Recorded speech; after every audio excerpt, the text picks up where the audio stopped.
روزانہ قرآن کی یہ سورت پڑھو، اللہ کی محبوب ترین سورت۔ یہ سورت پہاڑ کے ٹکڑے ٹکڑے کر دے، پانی کو روک دے، گناہوں کو مٹا دے، قضا نمازیں سب معاف کروا دے۔ وہ سورت یہ ہے۔ ناظرین کرام، اللہ تعالیٰ اس انسان سے محبت کرتے ہیں جو روزانہ قرآن پاک کی یہ ایک سورت پڑھ لیتا ہے۔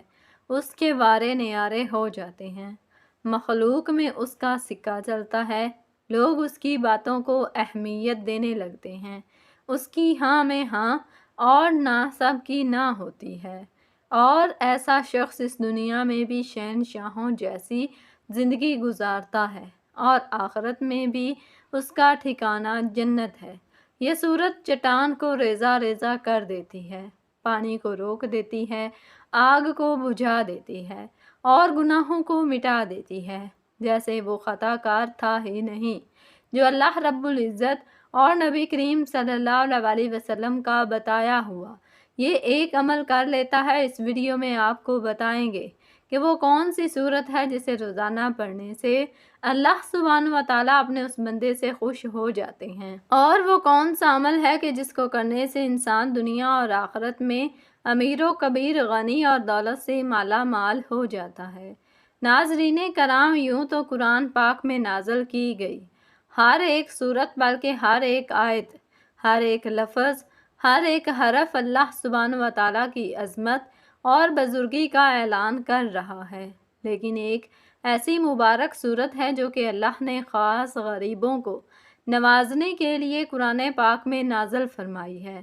جو بھی ہر روز اس سورت کو پڑھنے کا اپنا معمول بنا لیتا ہے تو اللہ پاک اس کے گناہ معاف کر دیتے ہیں اور اس کی جتنی بھی حاجتیں ہیں پوری ہو جاتی ہیں۔ چند ہی دنوں میں وہ امیر سے امیر تر ہو جاتا ہے۔ لوگ اس کے اوپر برستی دولت کی بارش دیکھ کر حیران ہو جاتے ہیں۔ اس سورت مبارکہ کے بارے میں بتانے سے پہلے آپ کو ایک ایسا عمل بتاتے ہیں کہ جس کی قرآن میں بار بار تاکید فرمائی گئی ہے۔ چنانچہ اللہ تبارک و تعالیٰ نے بار بار قرآن میں اپنے نبی آخر الزماں اور آپ کے صحابہ کی اولاد تمام مومنین کو جس عمل کو بار بار کرنے کی تاکید فرمائی ہے وہ اللہ تعالیٰ کا شکر ادا کرنا ہے۔ سورہ بقرہ میں ارشاد ربانی ہے، بس تم میرا ذکر کرو، میں تمہیں یاد رکھوں گا اور میرا شکر ادا کرو۔ اور سورہ ابراہیم میں فرمایا، جب تمہارے رب نے اعلان کیا کہ اگر تم شکر کرو گے تو میں تمہیں اور زیادہ دوں گا، اور اگر تم ناشکری کرو گے تو یقیناً میرا عذاب بہت سخت ہے۔ سورہ لقمان نے فرمایا کہ ہم نے لقمان کو حکمت دی کہ اللہ کا شکر ادا کرو، اور شکر ادا کرتا ہے وہ اپنے ہی فائدے کے لیے کرتا ہے، اور جو کوئی ناشکری نہیں کرتا تو بے شک اللہ بے نیاز سب خوبیوں والا ہے۔ اسی طرح سورہ نحل میں فرمایا گیا، بس اللہ کا دیا ہوا حلال اور پاک رزق کھاؤ، اللہ کی نعمتوں کا شکر ادا کرو اگر تم صرف اسی کی عبادت کرتے ہو تو۔ سورہ مومنون میں فرمایا گیا کہ ہم نے اسے راستہ دکھایا، خواہ وہ شکر گزار بنے یا نہ شکرہ بنے۔ ناظرین، یہ تمام اسی طرح کی بہت سی آیات شکر گزاری کی اہمیت اور ناشکری سے بچنے کی تلقین کرتی ہیں اور ہمیں یاد دلاتی ہیں کہ شکر گزاری کرنا اللہ کی عطا کی گئی نعمتوں کی قدر کرنے کا ایک بہترین طریقہ ہے، اور شکر ادا کرنا ہی وہ عمل ہے جس کے سبب اللہ سبحانہ و تعالیٰ انسان کو زیادہ سے زیادہ عطا فرماتا ہے۔ اسی حوالے سے حضرت موسیٰ علیہ السلام کا ایک واقعہ بڑا ہی مشہور ہے۔ حضرت موسیٰ علیہ السلام کو کوہ طور پر اللہ تعالیٰ سے ہم کلام ہونا روانہ ہوئے تو راستے میں ایک شخص سے ملاقات ہوئی۔ اللہ نے اس کو رزق کی خاصی فراوانی عطا کر رکھی تھی۔ اس نے حضرت موسیٰ علیہ السلام سے عرض کی، اے رسول خدا، میرے رب سے ذرا میرے متعلق دریافت کیجیے گا کہ میرے لیے کیا حکم ہے، میرے پاس اتنا رزق ہے کہ سنبھالا نہیں جا سکتا۔ موسیٰ علیہ السلام ذرا آگے روانہ ہوئے تو ایک اور شخص کو دیکھا، اس نے ریت سے جسم کو ڈھانپ رکھا تھا۔ اس نے حضرت موسیٰ علیہ السلام سے کہا، اے کلیم اللہ، میرے رب سے میری کیفیت عرض کیجیے گا۔ حضرت موسیٰ علیہ السلام کوہ طور پر پہنچے اور پہلے والے آدمی کے متعلق دریافت کیا تو اللہ نے جواب دیا کہ اسے کہو کہ ہماری ناشکری کرے۔ جب دوسرے کے متعلق پوچھا تو فرمایا کہ اسے کہو کہ ہمارا شکر گزار بن جائے۔ حضرت موسیٰ علیہ السلام نے واپس ہوتے ہی پہلے آدمی سے کہا کہ اللہ فرماتے ہیں کہ تم میری ناشکری کرو، تمہارے رزق میں کمی واقع ہو جائے گی۔ اس نے آنکھوں میں آنسو بھرتے ہوئے کہا کہ اے موسیٰ، میں اتنا کچھ دینے والے رب کا ناشکرا بندہ نہیں بن سکتا۔ آپ آگے چلے گئے اور دوسرے آدمی سے مل کر کہا کہ اللہ فرماتے ہیں کہ اس کا شکر ادا کرو تو وہ تمہیں اور زیادہ دے گا۔ تو ناظرین، اس نے انتہائی مایوسی سے جواب دیا کہ میں کس بات کا شکر ادا کروں؟ میرا پاس ایسا ہے ہی کیا کہ جس پر میں شکر ادا کروں؟ ابھی اس کی بات مکمل بھی نہیں ہوئی تھی کہ ہوا چلی اور جسم پر سے ریت بھی اڑ گئی اور وہ برہنہ ہو گیا۔ ناظرین، جو شخص رسول اکرم صلی اللہ علیہ وسلم کی سیرت پڑھتا ہے وہ یہ جانتا ہے کہ آپ صلی اللہ علیہ وسلم کی زندگی شکر سے بھرپور اور آپ صلی اللہ علیہ وسلم کے شب و روز احسان مندی کی تصاویر تھے، کیونکہ آپ صلی اللہ علیہ وسلم آگے پیچھے دائیں بائیں متواتر اللہ کی نعمتوں کو برستا دیکھتے تھے تو آپ اللہ کی حمد و ثنا اور تقدیس کرتے، بلکہ اگر آپ نبی کریم صلی اللہ علیہ وسلم کی حدیث مبارکہ کا بغور مطالعہ کریں اور آپ کو بتائے ہوئے اذکار اور دعاؤں کا جائزہ لیں تو آپ کو نظر آئے گا کہ وہ رب تعالیٰ کی حمد و ثنا، تعریف و کبریائی اور شکر و امتنان سے بھری ہوئی ہیں۔ آپ صلی اللہ علیہ وسلم کی ثنا، مدح اور دعا سب حمد باری تعالیٰ پر مشتمل ہیں۔ اس لیے آپ صلی اللہ علیہ وسلم کے رب نے آپ سے فرمایا، قریب ہے کہ آپ کا رب آپ کو مقام محمود پر کھڑا کرے۔ اس سے نعمتوں کو پائیداری ملتی ہے اور انسان کے حالات سازگار ہو جاتے ہیں۔ نبی کریم صلی اللہ علیہ وسلم نے ایک شخص کو دیکھا جس نے بوسیدہ کپڑے پہن رکھے تھے۔ آپ صلی اللہ علیہ وسلم نے پوچھا، کیا تیرے پاس مال ہے؟ اس نے کہا ہاں۔ آپ صلی اللہ علیہ وسلم نے فرمایا، جب اللہ تعالیٰ تجھے مال دے تو پھر اس کی نعمت اور کرم کا اثر بھی تجھ پر دکھائی دینا چاہیے۔ اور آپ صلی اللہ علیہ وسلم نے فرمایا، بلا شبہ اللہ عز و جل پسند کرتا ہے کہ وہ اپنی نعمت کا اثر اپنے بندے پر دیکھے۔ یہی وہ مقام ہے جس میں نبی اکرم صلی اللہ علیہ وسلم اپنے پروردگار کی ثنا کریں گے، جیسا کہ آپ صلی اللہ علیہ وسلم نے فرمایا، میں اپنے رب کو دیکھتے ہی سجدے میں گر جاؤں گا اور جب تک اسے منظور ہوگا وہ مجھے سجدے میں ہی پڑا رہنے دے گا۔ اس کے بعد ارشاد ہوگا، اے محمد اپنا سر اٹھاؤ، تم جو کہو گے اسے سنا جائے گا، جو سوال کرو گے تمہیں دیا جائے گا اور جو سفارش کرو گے اسے قبول کیا جائے گا۔ میں اس وقت اللہ تعالیٰ کی ایسی تعریفیں کروں گا جو اللہ تعالیٰ مجھے سکھائے گا، پھر سفارش کروں گا تو میرے لیے مخصوص لوگوں کی حد مقرر کی جائے گی، میں انہیں جنت میں لے کر جاؤں گا۔ یوں حمد خیرات و برکات کی چابی اور خوشیوں کا دروازہ ہے، وہ زیادہ ثواب لینے کا راستہ ہے اور اللہ کے قرب کا ذریعہ ہے۔ اس سے نعمتوں کو پائیداری ملتی ہے، برکتیں قائم رہتی ہیں اور حالات سازگار ہو جاتے ہیں۔ حمد سے نعمتوں کو دوام ملتا ہے، رزق میں فراوانی ہوتی ہے اور اللہ کی رحمتوں کا پے در پہ نزول ہوتا ہے۔ حمد تمام اعمال کا تاج، وفا کی دلیل اور احسان کی شرط ہے۔ رسول ہدایت صلی اللہ علیہ وسلم اپنے رب کے مقام و مرتبہ اور اپنے خالق و مولا کی عظمت کو سب لوگوں سے زیادہ جاننے والے تھے۔ جو شخص آپ صلی اللہ علیہ وسلم کی سیرت کا مطالعہ کرتا ہے وہ دیکھتا ہے کہ آپ کے جسم مبارک کا ہر عضو رب تعالیٰ کی شکر گزاری میں مصروف رہا۔ آپ صلی اللہ علیہ وسلم کا دل شکر گزار، زبان ذکر الہی میں مشغول، روح آسمانوں اور زمین میں اللہ کی تسبیح کرنے والی اور اعضاء اپنے رب کی رضا میں مصروف عمل رہتے تھے۔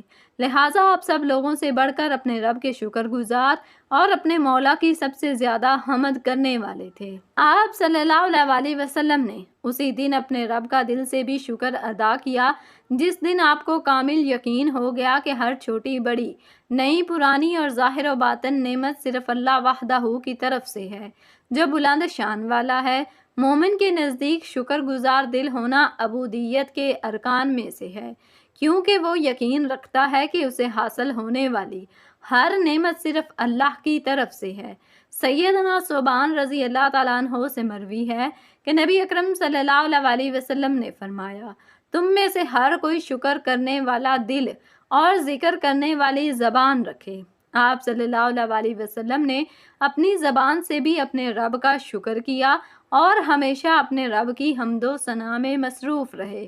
آپ صلی اللہ علیہ وسلم خوشی و غمی، سختی و آسانی اور ہر زمان و مقام میں ہمیشہ رب رحمان کی حمد و ثنا کے نغمے گاتے، کھانا کھاتے تو اپنے رب کی حمد و ثنا کرتے، کوئی مشروب پیتے تو اپنے خالق کا شکر کرتے، کپڑے پہنتے تو عطا کرنے والے کی تعریف بجا لاتے، اور سواری پر سوار ہوتے تو اپنے رب کی نعمت کا اعتراف کرتے۔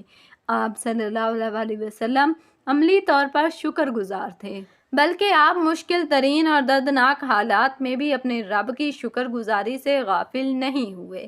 آپ صلی اللہ علیہ وسلم کے بارے میں مروی ہے کہ غزوہ احد میں آپ صلی اللہ علیہ وسلم شکست کی حالت میں زخموں سے چور واپس آئے۔ جب آپ صلی اللہ علیہ وسلم کے کئی صحابہ کرام کو شہید کر دیا گیا تھا، آپ صلی اللہ علیہ وسلم کے نورانی چہرے کو زخمی کر دیا اور آپ کا رباعی دانت توڑ دیا گیا تو آپ صلی اللہ علیہ وسلم نے فرمایا، برابر ہو جاؤ یہاں تک کہ میں اپنے رب کی ثنا کروں۔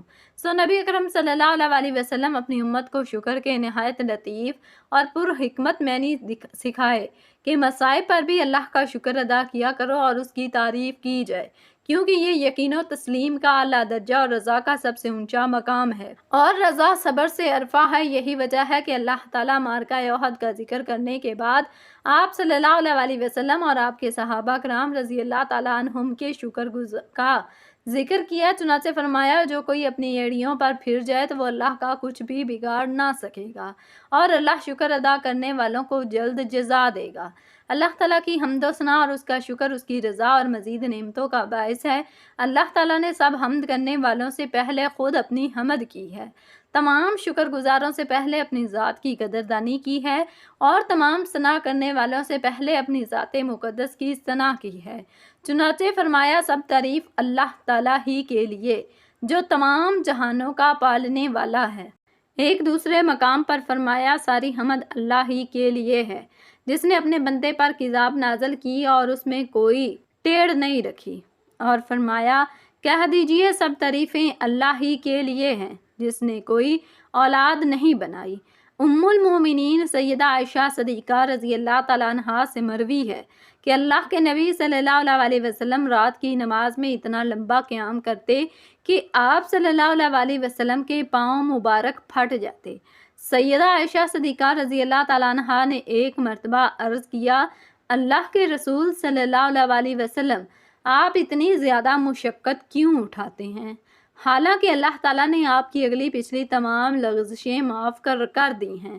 آپ صلی اللہ علیہ وسلم نے فرمایا تو کیا پھر میں اللہ کا شکر گزار بندہ بننا پسند نہ کروں؟ آپ صلی اللہ علیہ وسلم نے عمل عبادت اور قرب و اطاعت کے ساتھ اللہ کے شکر کی ترجمانی کی۔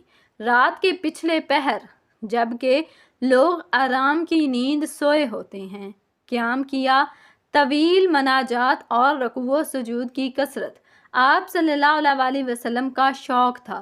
آپ صلی اللہ علیہ وسلم نے اللہ کے وعدے اللہ نے آپ کی اگلی پچھلی تمام خطائیں معاف کر دیں کے پیش نظر عمل کو ترک نہیں کیا، بلکہ اس کی وجہ سے مزید اطاعت اور بکثرت نوافل ادا کر کے خود کو عبودیت کی چوکھٹ پر ڈال دیا، اور اپنی نیند اور آرام کے اوقات بھی اللہ تعالیٰ المالک کی مناجات اور شکر میں صرف کیے، کیونکہ کرم و احسان کرنے والے کا یہ حق ہے کہ اس کا شکر ادا کیا جائے اور کثرت سے اس کے حمد و ثنا کی جائے۔ وہ اپنی تعریف کے ساتھ پاک ہے۔ آپ صلی اللہ علیہ وسلم اپنے رب کی پہ در پہ حمد کرتے اور اپنے خالق کی کثرت سے ثنا کرتے۔ چنانچہ آپ صلی اللہ علیہ وسلم دعا کرتے ہوئے فرمایا کرتے، اے اللہ حمد تیرے ہی لیے ہے، تو آسمانوں اور زمین کو روشن کرنے والا ہے، تعریف تیرے ہی لیے ہے، تو آسمانوں اور زمین کو کنٹرول کرنے والا ہے، حمد تیرے ہی لیے ہے، تو آسمانوں اور زمین کا اور جو کچھ ان میں ہے سب کا رب ہے۔ آپ صلی اللہ علیہ وسلم کے فرمان میں اللہ کی ربوبیت پر، اس کی حمد پر، کیونکہ وہی خالق رازق کائنات میں تصرف اور اس کی تدبیر کرنے والا ہے، جس کی بنا پر وہ اس بات کا مستحق ہے کہ بندے اس کا شکر ادا کریں، اور ہمارے رسول اکرم صلی اللہ علیہ وسلم تمام شکر گزاروں میں سر فہرست ہیں۔ اور یہ پتہ چلتا ہے کہ اللہ کے حاکم و قیوم ہونے کا تقاضا ہے کہ وہ اپنے بندوں کی اصلاح کرے، ان کے معاملات کو چلائے اور ان کی مصلحتوں کا خیال رکھے۔ چنانچہ آپ صلی اللہ علیہ وسلم کی حمد اسی عظیم فضل کے باعث تھی۔ آپ صلی اللہ علیہ وسلم پر نازل کی ہوئی کتاب قرآن مجید کا آغاز بھی اللہ کی حمد کے ساتھ ہوتا ہے۔ ارشاد باری تعالیٰ ہے، سب تعریف اللہ تعالیٰ ہی کے لیے ہے جو تمام جہانوں کا پالنے والا ہے۔ آپ صلی اللہ علیہ وسلم نے شکر کی ایک اور نہایت خوبصورت قسم بیان فرمائی، اور وہ ہے باری تعالیٰ کی نعمتوں کا اظہار اور ان کا تذکرہ، جیسا کہ اللہ تعالیٰ نے فرمایا، اور آپ اپنے رب کی نعمت کو بیان کرتے رہیں۔ نبی اکرم صلی اللہ علیہ وسلم نے ایک شخص کو دیکھا جس نے بوسیدہ کپڑے پہن رکھے تھے۔ آپ صلی اللہ علیہ وسلم نے اس سے پوچھا، کیا تیرے پاس مال ہے؟ اس نے کہا ہاں۔ آپ صلی اللہ علیہ وسلم نے فرمایا، جب اللہ تعالیٰ تجھے مال دے تو پھر اس کی نعمت اور کرم کا اثر بھی تجھ پر دکھائی دینا چاہیے۔ اور آپ صلی اللہ علیہ وسلم نے فرمایا، بلا شبہ اللہ عز و جل پسند کرتا ہے کہ وہ اپنی نعمت کا اثر اپنے بندے پر دیکھے۔ ان احادیث میں نبی اکرم صلی اللہ علیہ وسلم نے اپنی امت کو شکر کا یہ طریقہ سکھایا کہ اللہ کی نعمتوں کا اعتراف کیا جائے، ان کا اظہار کیا جائے اور زبان سے انعام کرنے والے کی ثنا کی جائے۔ ارشاد باری تعالیٰ ہے، اور ہم نے اسی طرح لوگوں میں سے بعض کو بعض کے ذریعے آزمائش میں ڈالا تاکہ وہ انہیں دیکھ کر کہیں، کیا ہم میں سے یہی لوگ ہیں جن پر اللہ نے احسان کیا ہے؟ کیا اللہ اپنے شکر گزار بندوں کو ان سے زیادہ نہیں جانتا؟ آپ صلی اللہ علیہ وسلم اپنی نیند سے بیدار ہو کر سب سے پہلا جو کلمہ ارشاد فرماتے وہ اللہ کی حمد پر مبنی ہوتا۔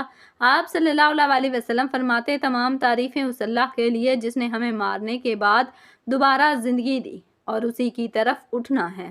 آپ صلی اللہ علیہ وسلم بے حال کر دینے والی تھکاوٹ کے بعد آرام و نیند آنے پر بھی اپنے رب کی حمد بیان کرتے اور اس بات پر بھی اس کی تعریف اور ثنا کرتے کہ اس نے روح کو لوٹایا تاکہ آپ خوبصورت دن اور امید و عمل سے بھرپور زندگی کا استقبال کریں۔ نیز اس صبح کی نعمت پر بھی اپنے رب کی حمد کرتے جس نے پوری شان و شوکت سے کائنات کو ڈھانپ لیا اور اس کی کرنوں نے ہر سو اجالا کر دیا۔ آپ صلی اللہ علیہ وسلم نے اپنی امت کو بشارت دیتے ہوئے فرمایا، جس نے صبح کے وقت یہ کہہ لیا، اے اللہ مجھے جو بھی نعمت حاصل ہے وہ تجھے اکیلے ہی کی طرف سے ہے، تیرا کوئی شریک نہیں، سو تیری ہی حمد ہے اور تیرا ہی شکر ہے، تو اس نے اپنے اس دن کا شکر ادا کر لیا۔ اور جس نے شام کے وقت اس طرح کہہ لیا تو اس نے اپنی اس رات کا شکر ادا کر لیا۔ اللہ تعالیٰ ہر مسلمان کو اس کی نعمتوں کا شکر ادا کرنے کی توفیق دے، اور جو کچھ اس نے عطا کیا ہر حال میں اس پر خوش رہنے کی توفیق بھی دے۔ محترم ناظرین، پورے کا پورا قرآن العظیم شاہکار ہے اور اس کا ایک ایک حرف بنی نوع انسان کے لیے بیش بہا خزانہ ہے۔ قرآن پاک کی ہر ایک صورت بیش بہا اور قیمتی موتی ہے، ہر ایک صورت بیش بہا زیور کی مانند ہے، جبکہ پورا قرآن اس صندوق کی طرح ہے جس کے اندر طرح طرح کے قیمتی جواہرات اور زیورات بھرے ہوئے ہیں۔ ان قیمتی جواہرات سے وہی لوگ مستفید ہوتے ہیں جو ہر روز قرآن شریف کو کھولتے ہیں اور اس کی تلاوت کا شرف حاصل کرتے ہیں۔